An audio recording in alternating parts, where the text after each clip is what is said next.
나갈 때 많은 은혜를 받으시기 바랍니다. 이 마태복음 6장은 예수님께서 제자들에게 가르쳐 주신 산상수훈의 연장으로서 하나님을 믿는 하나님의 백성들이 단지 하나님께서 주신 말씀을 명목상으로만 지킬 것이 아니라 그 의미를 바로 알아서 제대로 지켜야 된다라고 하는 가르침입니다. 즉 참된 복이 무엇입니까? 하나님의 진리의 말씀대로 살아가는 것, 그 말씀 뜻대로 그 중심을 헤아려 살아가는 게 그게 복이라는 것이죠. 그러니까 의미 없이, 마음의 중심 없이 그저 율법의 말씀에 명시된 대로만 지키는 행위를 예수님께서는 외식이라고 했습니다. 그 외식, 그러니까 가식, 위선, 겉으로 보여지기만 하는 형식, 이게 외식입니다. 그래서 구제도 보여지는 형식으로 하는 행위를 외식이라고 했고요. 기도도 사람들 앞에 보이기 위해서 형식적으로 하는 행위를 외식이라고 했습니다.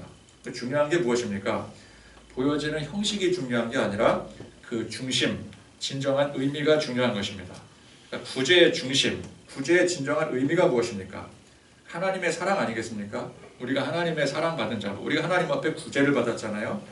그 사랑하는 마음으로, 사랑받은 또 우리도 사랑하는 마음으로 구제를 행할 때에 보여지는 형식이 중요한 게 아닙니다. 구제는, 그죠? 그러니까 사람들이 보건 안 보건 정말 사랑하는 마음으로, 그 대상을 사랑하는 마음으로 행하는 그 자체가 중요한 것입니다. 또 기도의 중심, 기도의 진정한 의미가 무엇입니까? 기도는 그 대상이 오직 하나님이십니다. 때문에 하나님을 향한 온전한 중심으로 우리가 기도를 할 때 이 또한 사람들 앞에 보이는 행위가 중요한 게 아닙니다. 하나님 보시는 그 마음의 중심이 그것이 중요한 것입니다. 그래서 외식하는 행위로 기도하던 사람들을 예수님께서 지적하시면서 너희는 제대로 된 기도를 해야 된다라는 의미에서 예수님께서 기도의 모범 예시를 보여주신 것이 바로 오늘 말씀의 기도 내용입니다. 우리가 사람 보이기 위해서 기도하는 것이 아니라 오직 하나님 앞에 하나님과의 친밀한 관계 속에서 기도를 해야 되는데 그게 기도가 굉장히 중요한 거 아니겠습니까? 마음의 중심으로 하나님 앞에 기도를 하는 것, 사람 앞에 기도하는 게 아니라 하나님을 대상으로 기도하는 것, 이게 중요한데 예수님께서 그냥 막연하게 그렇게 기도하라 그리고 말씀 끝내시는 것이 아니라 구체적인 예시로서 이런 식으로 기도를 하면 된다라고 가르쳐 주시고 계시는 것이죠. 그러니까 우리가 가령 누군가와 마음을 터놓고 이야기를 하려고 할 때 그냥 아무런 정보 없이 대할 수는 없습니다. 적어도 내가 마음을 터놓고 얘기를 할 그 대상이 누군지는 알아야 되겠죠. 그죠? 누군지 알아야 되고 또 누군지 알게 되면은 또 그에 맞춰서 나는 어떤 태도로 또 임해야 되는지 그것도 알아야 되고 또 그 사람과 관계된 이 상황이 또 어떤지 그런 최소한의 기본은 갖추고 있어야 그 상대방과 관계를 하고 대화를 할 수가 있는 것이죠. 그러니까 오늘 예수님께서 가르쳐 주시는 이 기도의 예시는 그 대상이 누구예요? 하나님이시죠. 그럼 하나님에 대한 이 기도의 가장 기본적인 태도이자 정보인 것입니다. 자, 여러분 예수 처음 믿고 이제 교회에 등록해서 다니게 되면 가장 많이 접하는 것 중에 하나가 주기도문일 것입니다. 학습 세례 교육이나 새신자 교육 때 어김없이 이 주기도문을 암송을 하게 합니다. 교회를 다닌 지 꽤 오래가 되었는데도 불구하고 아직도 나는 주기도문을 외우지 못한다. 보통은 그러기가 힘듭니다. 그렇죠? 우리 학교 다닐 때 요즘에는 어떤지 잘 모르겠지만 예전에는 이 국기에 대한 맹세, 또 애국가 이런 거 다 이렇게 조회 때 하고 또 부르고 그러지 않았겠습니까? 그러면은 학교 이렇게 졸업할 때쯤 되면 졸업할 때쯤도 아니죠. 한 몇 개월 다니다 보면은 자연스럽게 외워지는 거예요. 물론 이제 선생님들마다 강제로 외우라 이렇게 지시하는 막대기 들고 몽둥이 들고 외우라고 하는 선생님도 있지만 저는 특이하게도 국민학교를 1학년부터 6학년 다니는 동안 그 어떤 선생님도 저한테 이 국기에 대한 맹세 또 애국가를 외우라고 강요한 선생님이 없었어요. 그래서 저는 국민교육 현장을 못 외웁니다. 근데 다들 보니까 그 시대에 학교 다녔던 사람들은 국민교육 현장까지도 다 외우더라고요. 왜? 강제로 암송을 시켰기 때문에. 근데 저는 희한하게 1학년부터 6학년까지 담임했던 선생님들 중에 국민교육헌장을 외우라고 시킨 선생님이 없었어요. 그래서 저는 이제 국기에 대한 맹세나 애국가는 자연스럽게 외웁니다. 왜? 맨날 부르고 맨날 읊으니까. 그죠? 군대에서는, 군대 갔다 오신 분은 아시겠지만 복무신조라는 게 있습니다. 복무신조. 뭐 이거야 뭐 강압적으로 외우게도 하지만 강압적이 아니더라도 여러분 2년여 동안을 매일같이 매일 밤 점호 시간마다 이거를 외친다고 복창한다고 생각을 해보세요. 외우기 싫어도 저절로 외워지게 됩니다. 그죠? 그러니까 언제 이 주기도문을 외웠는지 여러분 아세요 혹시? 내가 주기도문을 언제 외웠더라? 주기도문을 언제 외웠는지도 모른 채 저도 이제 어렸을 때 주일학교 다닐 때 주기도문을 못 외우는 사람이 없었어요. 그러니까 주일학교 다니는 아이들이라면 주기도문은 기본적으로 다 외웠습니다. 근데 항상 예배는 주기도문으로 끝이 나요. 그죠? 그래서 주기도문은 예배 끝이라는 신호와 같았습니다. 그러면 그때 당시에는 예배 드리는 것보다도 그 예배 후에 노는 게 훨씬 더 관심이 많았기 때문에 주기도문이 끝남과 동시에 그 주기도문은 뭐라고요? 예배 끝이라는 신호. 그러니까 주기도문 끝나면 이제 예배에서 해방이 되는 거잖아요. 그러니까 서로 앞다투어서 이 주기도문 끝남과 동시에 예배당을 뛰쳐나가는 거예요. 근데 또 이제 아이들끼리라면 경쟁 심리 같은 게 있잖아요. 그러니까 조금이라도 이게 뭐라고 일찍 나간다고 해서 뭐 이득이 되는 거 하나도 없는데 어떻게 해서든지 내가 제일 먼저 나가리라 라는 그 경쟁 심리에 주기도문을 그냥 속사포처럼 외우고 하나님 이러고 딱 나가는 거예요. 하나님의 자매 이러고 나가는 거예요. 그렇죠? 근데 이제 그 안에 그 단어들, 주요 단어들은 들어가야 돼요. 하나님의 자매 이렇게 딱 가야 돼요. 그렇죠? 그렇게 외치고는 1등으로 이제 제일 먼저 퇴장을 했을 때 거기서 어떤 오는 묘한 그 승리감에 도취되곤 했었어요.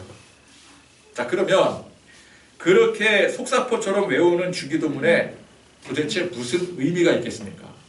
그죠? 그러니까 주기도문이 요즘에 이렇게 그 말을 잘 줄이잖아요. 그죠? 앞에 자만 따갖고 줄이잖아요. 그러면은 주기도문의 중간에 기도 두 글자만 빼면 뭐가 돼요? 주문. 네, 주기도문 주문이었어요. 말 그대로 예배 끝나는 주문이에요. 여러분 원래 이 암송이라는 것은 원래 그 의미를 더욱 중요하게 되새기라는 의미에서 그 암송을 하고 그게 중요한 것인데 이게 자칫 아무런 의미 없이 맹목적으로 외우는 주문과 같이 돼버리면 그 암송이 아무런 의미가 없게 되는 거죠. 그러니까 버튼만 누르면 자동으로 나오는 기계적인 외침과 다를 바가 없는 거예요. 자, 기껏 예수님께서 기도 제대로 하라고 몸소 가르쳐 주신 기도문인데 이걸 주문처럼 외우고 있다면 그게 외식하는 기도와 다를 게 뭐가 있겠습니까? 그러니까 외식하지 말라고 가르쳐 주신 기도문이잖아요. 근데 이거를 오히려 외식으로 하고 있으니 이게 문제가 되는 거예요. 그래서 이제 저도 이제 우리 주계로교에서는 주님께서 가르쳐 주신 이 기도문인데 이걸 우리가 주문처럼 하면 안 된다. 그 의미를 우리가 이제 항상 기억하기 위해서 명칭도 이 주보에 보면은 뭐라고 나와 있어요. 주기도문이라고 안 하고 주님 가르치신 기도 명칭 바꾼다고 되는 건 아니에요. 그러나 그래도 그 의미를 담아서 우리 이 주기도문을 저것도 하는데 예배 마치고 이제 주기도문을 하잖아요. 그럴 때 주문처럼 하지 말자. 그런 의미에서 주님 가르쳐 주신 기도문. 그렇게 하면 조금이라도 더 우리가 대할 때 좀 더 좋은 자세로 대하지 않을까. 그러니까 주기도문은 이걸 외워서 그대로 따라한다고 의미가 여기에 생기는 게 아닙니다. 기도문 자체에 의미가 있는 게 아니에요. 예시로서 가르쳐 주신 것입니다. 그러면 그 의미를 알고 제대로 기도하라. 그런 의미에서 우리에게 알려주신 것이죠. 그래서 여러분이 그 주님께서 가르쳐 주신 이 주기도문을 잘 보면은 기도의 대상과 기도를 하는 우리에 대한 명확한 해석이 있고요. 목적이 분명하게 되어 있습니다. 하나님을 알고 나를 알고 제대로 된 목적을 가지고 기도하는 게 이게 중요한 것이지 이걸 그저 암송해서 읊어대는 게 이게 중요한 게 아니에요. 이 문구 자체에 어떤 영적인 효력이 생기고 발생하고 그러는 게 아니에요. 어떤 악령이 깃들 때에 주문 외우듯이 이 주문을 외우면 악령이 사라지고 그런 거 아닙니다. 그 의미를 알고 우리가 하나님과 소통하는 것, 제대로 교제하는 것, 이게 중요한 거예요. 자, 그러면 우리가 기도하는 데 있어서 제일 중요한 게 그 대상이 누구냐, 이게 제일 중요하겠죠. 그죠? 하나님께 기도한다고 하는데 사람들 보이는 광장에서 기도한다면 사실상 그 대상이 누구인 거예요? 사람인 거예요. 하나님이 아니에요. 사람들 앞에 보이려고 광장 앞에서 기도하는 거예요. 대상부터가 틀어지는 겁니다. 그러면 그 기도는 애초부터, 첫 단추부터 잘못 깨어진 거예요. 우리는 누구에게 기도해야 돼요? 하나님께 기도해야 됩니다. 그러려면 그 하나님이 누구신지부터 알아야 되는 거예요. 예수님께서 가르쳐 주신 기도는 제일 처음에 하늘에 계신 우리 아버지로 시작을 하고 있습니다. 기도의 첫 시작을 알리는 이 문구는 굉장히 중요한 의미를 내포하고 있는 것이죠. 자, 하늘에 계신 우리 아버지. 하나님이 어디 계신다고요? 하늘에 계신다고 했어요. 자, 여기서 하늘은 어떤 하늘을 가리키는 걸까요? 저 푸른 하늘, 저 우주를 가리키는 걸까요? 상징적인 의미죠. 하나님이 계신 하나님의 영적 세계를 말하는 거예요. 하나님만이 거하실 수 있는 장소를 말하는 것입니다. 물론 무소부재하신 하나님을 어떤 장소, 우리가 생각하는 어떤 장소에 머무르는 분으로 표현하는 것 자체가 넌센스입니다. 그러나 우리의 입장에서는 그렇게 이해를 할 수밖에 없기 때문에 편의상 그렇게 표현을 하는 거예요. 그러니까 하나님만이 거하실 수 있는 영적인 세계는 사실 우리와는 아무런 관계가 없는 것입니다. 우리는 어디에 속한 존재들이에요? 우리. 원래 우린 땅에 속한 존재예요. 그죠? 하나님이 하늘에 속한 분이라고 한다면 우린 땅에 속한 존재들이에요. 하나님이 거하시는 소위 하늘과 우리가 거하는 땅은 연결될 수 없는 상극의 관계입니다. 하늘은 지극히 거룩하신 하나님의 장소이고 땅은 죄로 만연한 인간의 장소예요. 자, 그런 우리가 하늘에 계신 그 거룩하신 분을 어떻게 아버지라고 부를 수 있겠습니까? 그럼에도 불구하고 우리가 하늘에 계신 그 거룩하신 분을 아버지라고 부를 수 있는 것은 오직 은혜인 것입니다. 그게 은혜라는 거예요. 그러니까 하늘에 계신 우리 아버지라는 이 말이 하나님이 어떤 분이신지를 명확하게 알려주고 있습니다. 하늘에 계신 위대하신 전능자, 우리와는 차원이 다른, 그러니까 창조주 하나님. 그런데 그분이 우리에게 무한한 사랑과 은혜를 베풀어 주셨더라는 거예요. 전능하신 하나님, 하늘에 계신 하나님께서 우리에게 은혜를 베풀어 주셨는데 그렇기 때문에 우리는 하나님을 아버지라고 부를 수가 있는 거죠. 그래서 하늘에 계신 우리 아버지라는 거예요. 자, 이보다 더 명확하게 하나님을 정의할 수 있겠습니까? 하나님이 어떤 분이신지를 명확하게 밝혀주고 있는 거예요. 예수님께서 이 기도를 가르쳐 주신 것에 주목하시기 바랍니다. 예수님께서 우리의 모든 죄를 몸소 해결하시기 위해서 십자가를 지셨습니다. 그분이 십자가의 권세로 우리를 하나님을 아버지라 부를 수 있는 특권을 주신 거예요. 하나님은 그런 분이세요. 범접할 수 없는 위치에 계신 분이시지만 그러나 하나님께서 친히 우리를 사랑하셔서 독생자 예수님을 아낌없이 희생케 해주셔서 우리가 하나님을 아버지라고 부를 수 있게 그 은혜를 주신 분이세요. 그게 특권이에요. 은혜가 특권입니다. 그래서 기도는 하늘과 땅을 연결하는 통로입니다. 기도는 결코 하나님과 연결될 수 없는 죄인된 우리에게 예수 그리스도의 십자가의 죽으심의 은혜를 통해서 하나님을 아버지라 고백할 수 있는 자만이 누릴 수 있는 특권인 거예요. 그러니까 여러분, 우리가 기도를 힘들어하거나 짐으로 여기는 것은 우리에게 주어진 은혜로 인한 그 놀라운 특권을 우리 스스로가 저버리고 사는 거예요. 여러분, 기도는 짐이 아닙니다. 힘겨운 게 아닙니다. 기도는 하나님을 아버지라 부를 수 없는 사람들은 하고 싶어도 할 수도 없는, 기도를 아무리 한다고 해도 하나님이 받으시지 않는 거예요. 하나님을 아버지라고 부를 수 없는 사람들은. 그렇죠? 그래서 그리스도의 은혜로서 자녀된 우리에게 주어진 특권인 것입니다. 그러니까 하늘에 계신 우리 아버지라는 어찌 보면은 굉장히 단순해 보이는 이 말에는 굉장히 깊은 의미가 담겨져 있는, 하나님이 누구신지를 알 수가 있어요.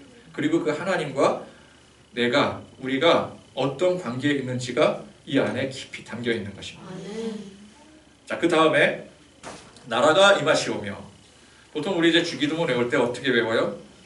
나라의 임하옵시며 이렇게 외우죠. 나라의 임하옵시며. 왜? 예전 성경에 그렇게 기록이 되어 있었기 때문에. 근데 성경이 개역개정판으로 바뀌면서 나라가 임하시오며 이렇게 바뀐 것인데, 우리는 워낙 이제 어렸을 때부터 암기하고 있던 그것이 강하게 작용되다 보니까 성경은 이 개역개정판으로 쓴 지 꽤 오래됐는데 주기도문은 여전히 이전 버전을 쓰고 있죠. 그래서 저도 이제 최근부터, 아마 몇 년 전부터 이 개역개정판으로 이 주기도문을 바꿔서 이렇게 이제 공예배 때 이제 쓰고 있는데, 저도 그래요. 이게 워낙에 어릴 때부터 이게 암송이 된 거라 머리에 세뇌가 되다시피 주문화되다시피 하다 보니까 이게 아직도 이 개역개정으로 잘 못 외우겠더라고요. 그래서 제가 이렇게 오후 예배 이제 마치고 주기도문 하죠. 그럴 때 항상 이 성경 앞에 있는 개역개정본을 보고 해요. 안 그러면은 저도 헷갈려서 자꾸 예전 이게 나오더라고요. 그래서 어쨌건 나라의 임하옵시며, 이게 무슨 뜻입니까? 이게 말이 돼요? 나라이가 뭐예요? 나라이. 나라가지. 그죠? 그러니까 나라가 임하시오며, 이 개역개정 번역이 훨씬 이해가 쉬운 거예요. 자, 여기서 말하는 나라는 어떤 나라예요? 하나님의 나라죠. 하나님의 나라는 어떤 나라라고요?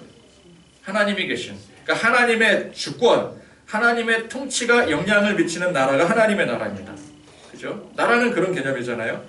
근데 하나님의 이 절대 주권이 예수 그리스도의 십자가의 권세로 말미암아 모든 죄를 물리치고 다스리시는 영적인 나라가 곧 하나님의 나라예요. 자, 이 나라는 물론 이제 우리가 죽거나 예수 믿고 죽거나 혹은 예수님께서 마지막 때에 재림하셔서 이제 우리가 들림받아서 가게 되는 그곳이 어떤 곳? 천국.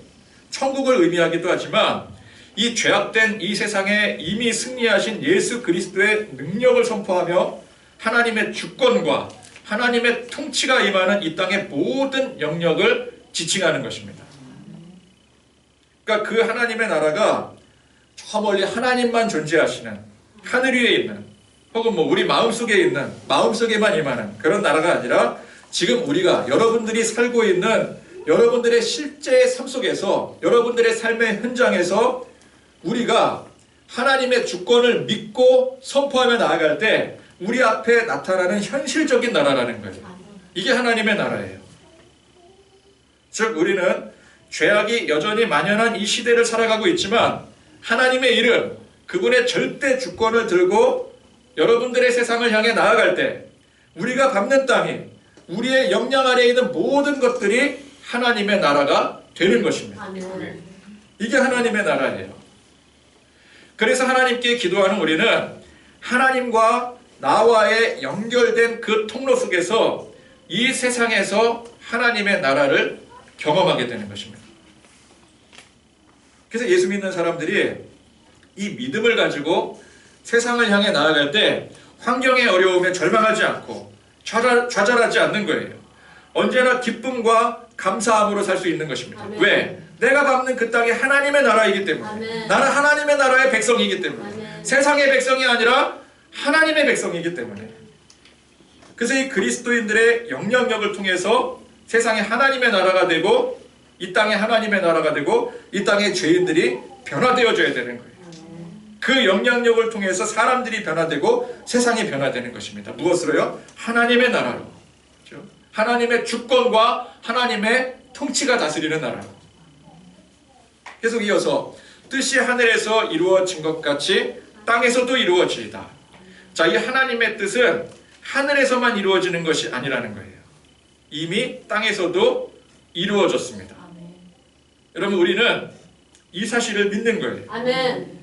하나님의 뜻이 하나님의 세계, 하나님의 나라에, 그러니까 하나님에게서만 이루어진 것이 아니라 이 땅에서도 하나님의 주권과 하나님의 그 능력을 선포하는 우리가 사는 이 삶의 현장 속에서도 이루어지게 되는, 하나님의 그 뜻이 이루어지는 거예요. 우리가 보통 기도할 때 기도 서두에 하나님 앞에 영광을 돌립니다. 전능하시고 자비로우시고 은혜로우시고 천지 만물을 창조하신 하나님 앞에 영광과 찬송을 높여드립니다. 그러나 그 고백이 단지 하나님은 하늘에 계시고 하늘에 계신 분으로서 영광과 찬송을 받으시기에 합당하시다는 그 고백을 넘어서 그분이 바로 이 땅을 통치하시고 그분의 주권이 우리의 삶 구석구석까지 미치고 있음을 고백하는 거예요. 그게 하나님의 나라라고 했어요. 그래서 우리가 기도할 때 하나님의 이름을 찬양하며 영광 돌리며 더불어 감사의 고백을 드리는 것이 하늘의 하나님께서 우리가 사는 이 땅 가운데 현실의 세계 가운데 우리를 통해서 구석구석 그 하나님의 뜻을 이루게 하심을 인해서 감사할 수 있는 것입니다. 영광 돌릴 수 있는 거예요. 그러니까 우리가 보다 더 구체적이고 실제적인 감사를 드릴 수 있는 것이죠. 그리고 하나님의 나라가 임하고 그 뜻이 땅에 이루게 하는 그 사명을 우리가 짊어지고 사는 것입니다. 이 사명을 고백하는 거예요. 믿음으로 고백하니 우리의 사명도 고백할 수가 있는 것입니다. 또 이어서 오늘 우리에게 일용할 양식을 주시옵고. 자, 일용할 양식이라고 하는 것은 우리가 사는 데 있어서 가장 필요한 것입니다. 그죠? 먹는 게 제일 중요하잖아요. 의식주 중에서 옷은 없어도 살 수 있어요. 그죠? 집에서 안 나오면 되잖아요. 집. 물론 집이 있어야죠. 그러나 집이 없어도 살 수는 있어요. 어디 뭐 산속에 뭐 땅 파고 들어가서 살 수도 있고, 그죠? 힘들지만 살 수는 있어요. 그런데 먹는 거 없으면 살 수 있습니까? 먹는 거 없으면 살 수가 없어요. 이건 뭐 견딘다고 견뎌내줄 수 있는 게 아니에요. 가장 필요한 것을 말하는 것입니다. 그럼 중요한 것, 즉 우리의 필요를 하나님 앞에 구하는 거예요. 우리에게 일용할 양식을 주시옵고. 자, 그런데 이것은 우리의 일용할 양식의 공급자가 누구시라는 고백이에요? 하나님이시라는 고백이에요. 그렇다면 그 하나님께서 앞에 이제 하나님 어떤 분으로 고백했어요? 하늘에 계신 전능하신 하나님, 그렇죠? 그 하나님께서 근데 우리와 연결이 돼 있다 그랬잖아요. 우리를 자녀 삼으셨다 그랬잖아요. 그러니까 우리의 필요를 다 아시고 친히 우리의 필요를 공급해 주신다라는 고백인 거예요. 아멘. 보통 우리가 기도할 때 하나님 앞에 우리의 필요를 구합니다. 아멘. 필요한 것들을 하나님 앞에 구하죠. 얼마나 많은 필요들이 있습니까? 그죠? 여러분, 우리가 기도가 길어지는 이유가 뭐예요? 필요한 게 너무 많으니까. 응답받을 게 너무 많으니까 응답받는 게 응답받아야 될 게 얼마나 있느냐에 따라서 기도의 분량이 달라지게 됩니다. 그러니까 우리가 기도하는데 대부분의 이 기도 내용이 어디에 있어요? 우리의 필요를 구하는 데 있어요. 그런데 예수님께서 오늘 가르쳐 주신 기도에는 일용할 양식을 주시옵고, 그죠? 그러니까 양식은, 여기서 말하는 양식은 단순히 먹는 음식만을 말하는 게 아니에요. 우리의 모든 필요를 대표하는 겁니다. 제일 중요한 거라 그러지 않았겠어요? 제일 중요한 것을 구하는 만큼 순차적으로 그 다음 것들도 다 여기 포함이 되는 거예요. 그러니까 우리의 모든 필요를 대표하는 게 일용할 양식인데, 자 보세요. 예수님이 가르쳐 주신 이 기도문에는 그냥 이 한마디로 끝나버리고 마는 거예요. 일용할 양식으로 모든 걸 다 퉁쳐요. 그러니까 우리는 그렇게 기도하면 안 되잖아요. 구체적으로 기도해야 되니까 뭐 돈도 뭐 얼마가 필요한지 뭐 그 구체적으로 액수까지 말해야 되고, 또 건강이 필요하다 그러면 건강도 그냥 뭉뚱그려서 건강하게 있어요 그러면 안 되고, 뭐 어디가 우리 부흥회 같은 데 가면 그러잖아요. 뭐 어디 아픈지 정확하게 얘기해라. 뭐 가슴이 아프면 가슴에 손을 얹고, 머리 아프면 머리에 손을 얹고, 뭐 다리가 아프면 다리에 손을 얹고, 뭐 허리가 아프면 허리에 손을 얹고, 구체적으로 하라 그러잖아요. 하나님 뭐 이거 여기가 아프고요. 뭐 손가락 마디, 뭐 첫 번째 마디가 아프고, 뭐 두 번째 마디는 뭐 쑤시고, 뭐 오장육부, 뭐 뼈 마디가 뭐 다 문제가 있고요. 뭐 그렇게 막 나열을 하잖아요. 우리의 필요를, 그죠? 그런데 그거를 일용할 양식 하나로 퉁쳐버리는 거예요. 예수님은. 되게 성의 없어 보이죠? 근데 예수님이 그렇게 가르쳐 주셨는데 이걸 성의 없다고 말할 수 있어요? 이게 진리예요. 일용할 양식 하나로 우리가 끝낼 수 있는 문제예요. 이거는, 그죠? 구구절절하게 뭐 이것도 필요하고요, 저것도 주시고, 이것도 주시고, 이건 안 되고요, 이거 주시면 큰일 납니다, 막 이러고, 이런 게 없어요. 우리의 기도에는 대부분이 이건데, 그죠? 우리 이제 하나님 아버지 그러면은 이제 그 다음부터 시작되는 게 뭐 이게 필요하고 저게 필요하고 이건 안 되고 저건 안 되고, 한 시간 내내 그냥 계속 반복하잖아요.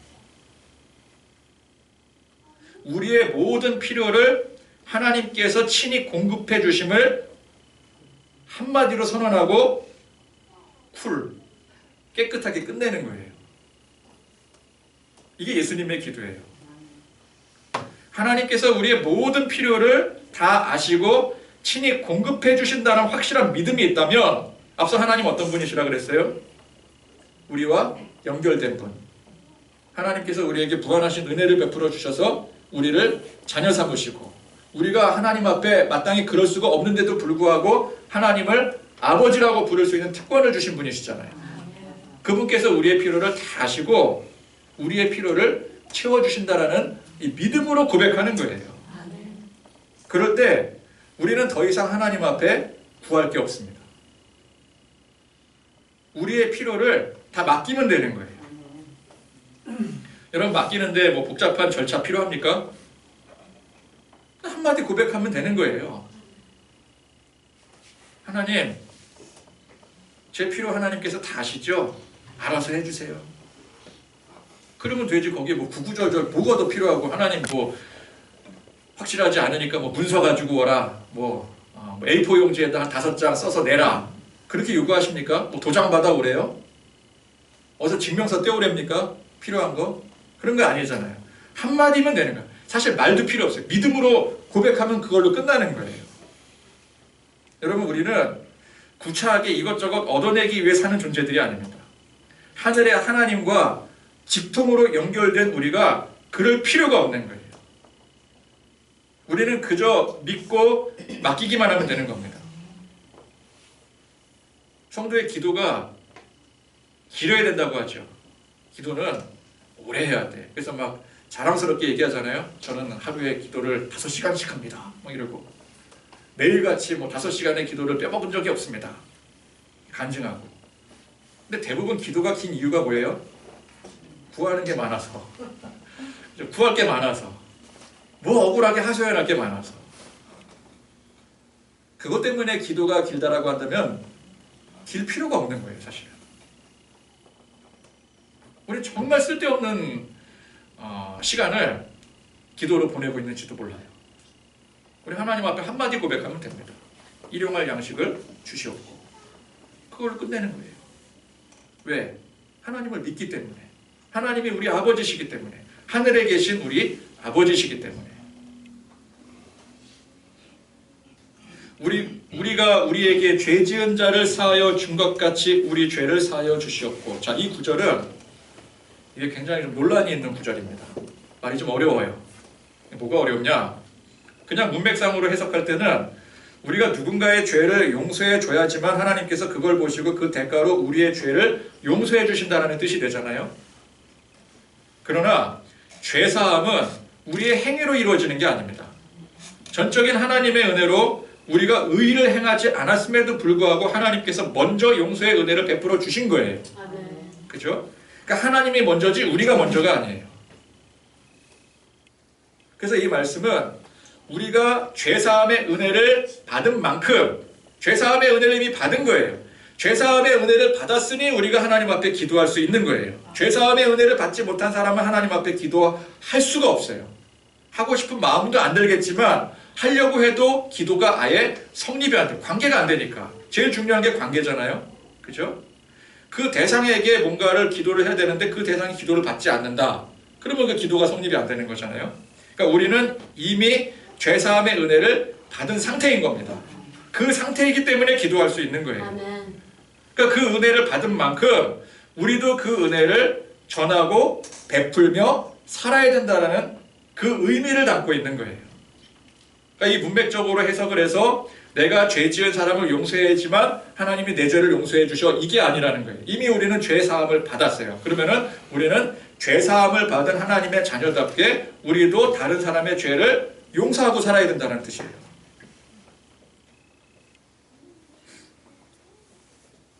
앞선 말씀에서 행위 그 자체만으로는 의미가 없다고 했어요. 그렇죠?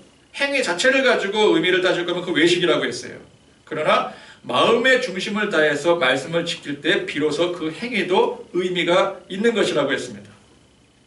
우리의 삶이 하나님의 은혜를 입어서 살아갈 때 비로소 우리도 다른 사람의 죄를 용서하고 희생하고 헌신할 줄 아는 그런 삶을 살아갈 때 그 삶이 의미가 있는 삶이 되는 것이죠.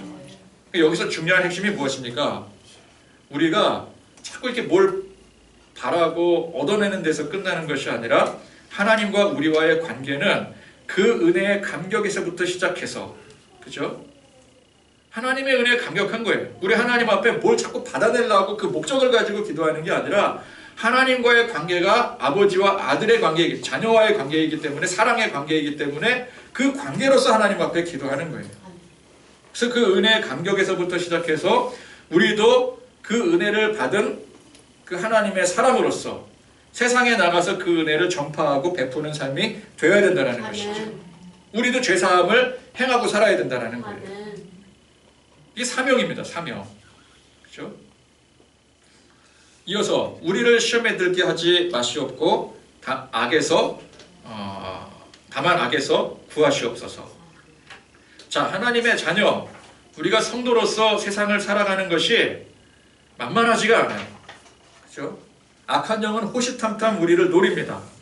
한순간이라도 우리가 방심하게 되면 믿음 잃고 기껏 끊어냈던 이 세상 죄악으로 다시 돌아가게 돼요.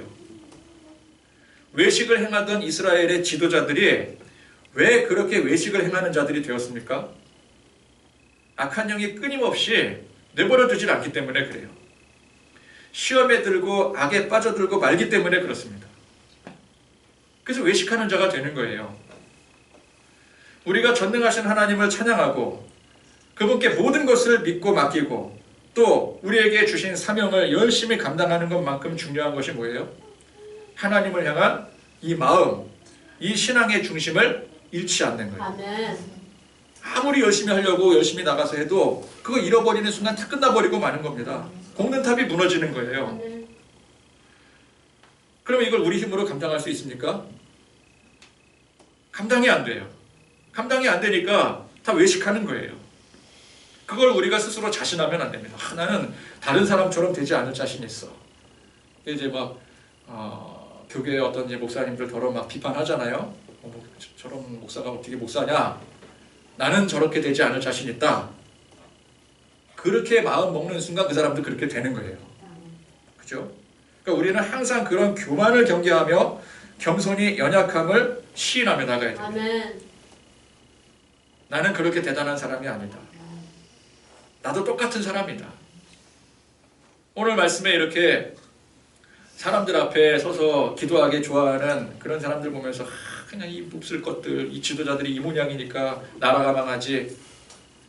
우리 그렇게 손가락질하지만 그게 내 모습이 아니라고 장담할 수가 없는 거예요. 우리 항상 조심해야 됩니다. 아멘. 항상 겸손해야 돼요. 아멘. 그래서 하나님께 구해야 됩니다. 아멘. 주구장창 세상에서의 필요를 구하는 게 아니라 시험에 들지 않도록. 이게 중요한 거예요. 악의 수렁에 빠지지 않도록. 그걸 내 스스로 이겨낼 재간이 없으니 항상 하나님 앞에 구해야 되는 거예요. 하나님이 도우셔야 되는 거예요. 그래서 이 고백이 중요한 것이죠. 마지막으로 나라와 권세와 영광이 아버지께 영원히 있사옵나이다. 아멘. 자, 우리 믿음의 확인이죠. 자, 기도는 열심히 했는데 열심히 기도는 했어요. 근데 마음에 아직도 의심이 남아있어요. 좀 긴가민가 합니다. 하나님이 정말 내 기도를 들어주실까? 하나님이 정말 내 모든 필요를 채워주실까? 그러면 어떻게 되겠습니까? 기도는 열심히 했는데 아직도 마음에 의심이 남아있어요. 의혹이 남아있어요. 그러면 그렇게 기도한 사람은 기도도 열심히 하고 또 기도 외에 다른 방도도 열심히 구해야 될 것입니다. 그죠? 근데 보통 그런 사람들은 기도도 열심히 해요. 열심히 사는 사람들이니까. 그죠? 그러니까 보험을 여러 개 들어놔야 안심이 되는 거예요. 하나님 보험도 들고 내가 예를 들어서 지금 이제 사업을 해야 되는데 자금이 필요해. 하나님 앞에 일단 구하겠죠. 근데 하나님이 도와주실지 안 도와주실지 미지수인 것 같거든요. 그러다 보니까 이제 다른 방안도 강구를 해야 되잖아요. 다른 쪽도 계속 강구를 하는 거죠. 그러니까 하나님 보험, 세상 보험, 또 이 보험, 저 보험, 여러 보험을 다 들어놓습니다. 여러분, 그렇게 사는 사람은 보험을 많이 들어놔야 그 마음에 안심이 되거든요.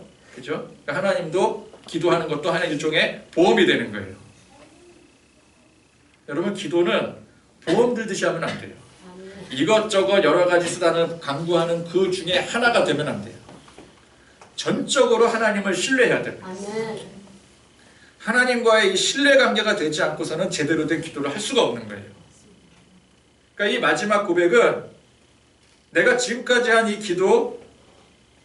이 기도에 하나님에 대한 내 믿음, 이 신뢰에 대한 확인인 거예요. 아멘.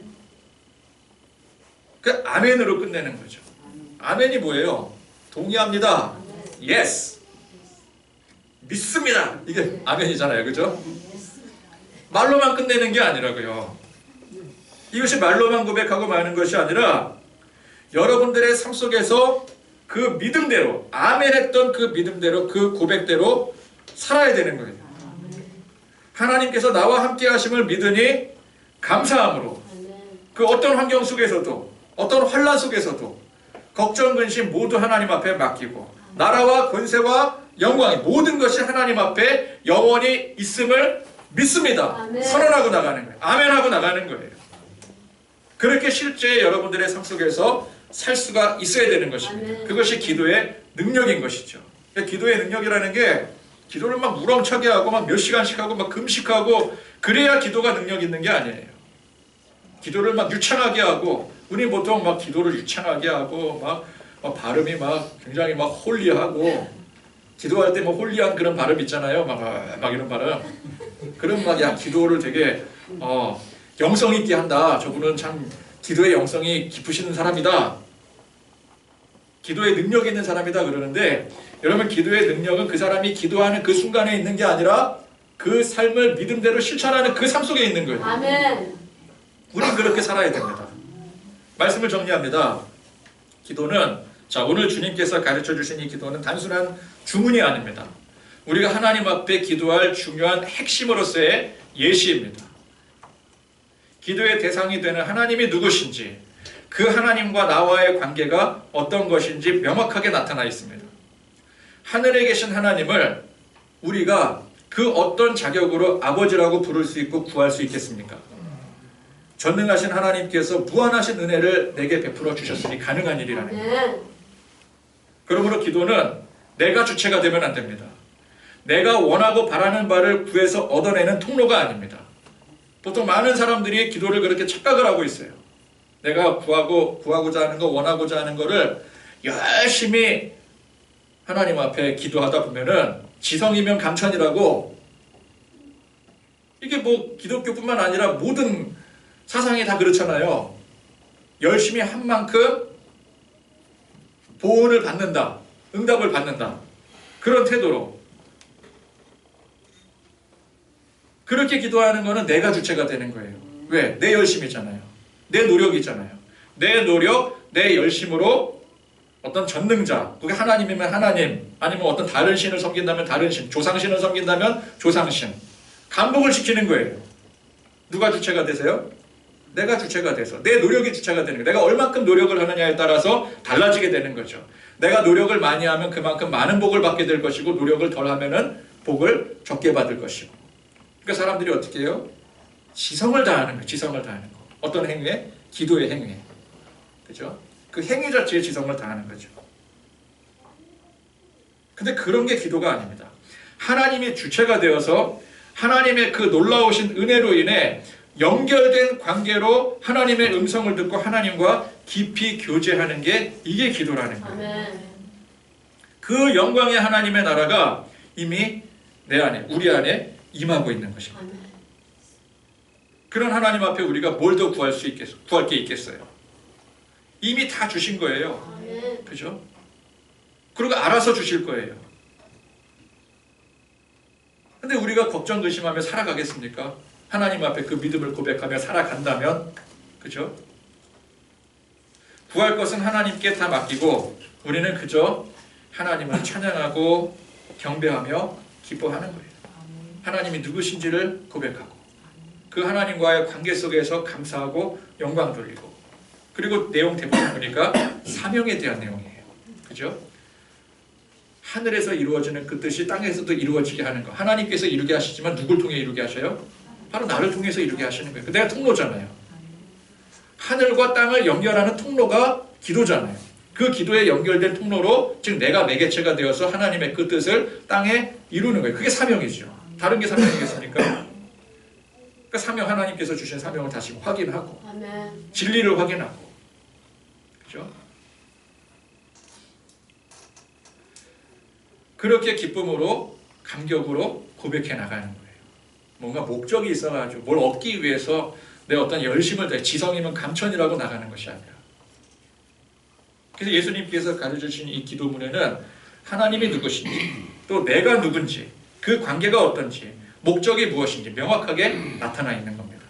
그래서 기준이 되는 거예요. 그래서 이 기도를 배우라고 하는 거예요. 아멘. 외식의 기도, 이방인의 기도에는 이러한 요소들이 하나도 없습니다. 하나님보다 누가 중요해요? 내가 중요해요. 내가 살기 위해서 기도하는 거예요. 내가 세상에서 좀 더 잘 살기 위해서 기도하는 거예요. 이방인의 기도는 그런 기도예요. 모든 종교의 기도가 그래요. 모든 문화 관습의 기도가 다 그래요. 내가 중심이 돼요. 조상님께 제사를 드리지만 조상님이 중심이 되는 게 아니잖아요. 제사를 드리는 그 행위로 인해서 내가 복을 받아야 되잖아요. 우리 가족이 복을 받아야 되잖아요. 주체가 내가 되는 거예요. 그게 외식의 기도고 이방인의 기도입니다. 어떤 관계인지도 모르기 때문에 일방적으로 구하는 기도가 돼버립니다. 목적이 불분명하기 때문에 여기엔 사명도 없고 진실된 고백도 없습니다. 우리는 그렇게 기도하면 안 돼요. 그렇게 기도하니까 기도가 부담이 될 수밖에 없는 것이죠. 108번을 절해야 된다고 생각을 해보세요. 이게 얼마나 부담되는 일이에요. 근데 그렇게 하지 않으면 복을 안 내려주신다고 하니까 그걸 해야 되잖아요. 그럼 이게 얼마나 부담이 되겠어요? 내가 복을 받기 위해서는 어쩔 수 없이 해야 돼. 새벽에 일어나서 그 추운데 그 물 떠다 놓고 촛불 하나 켜놓고 꽂아놓고 향 피우고 비나이다 비나이다 해야 되는 거예요. 장갑 끼고 하면 됩니까? 안 되죠. 손실없다고 장갑 끼면 안 돼. 그건 예의가 아닌 거야. 그러니까 맨손으로 그냥 무릎 꿇고 앉아서 계속 이거를 해야 나한테 복을 줄까 말까. 얼마나 부담이 되겠어요. 대상이 누군지도 모르고 그 관계가 어떤지도 모르니까 부담이 될 수밖에 없는 거예요. 예수님께서 가르쳐주신 이 기도문이 주문으로서의 기도문이 아니라 우리가 하나님을 명확하게 알고 하나님과의 그 깊은 관계 속에서 하나님 말씀하시는 대로 따르고 믿음으로 순종하는 태도로서 이것이 어떤 열정적인 기도가 아니라 기도의 생활이 되어질 때, 아멘. 기도는 생활이 되어져야 되는 것이 이게 중요한 것이죠. 그럴 때 하나님과의 관계가 더욱더 풍성해지고 은혜로워지고 그 감사와 감격이 넘쳐나는 그런 저와 여러분들의 삶이 되시기를 간절히 축원드립니다. 아멘. 찬양하시고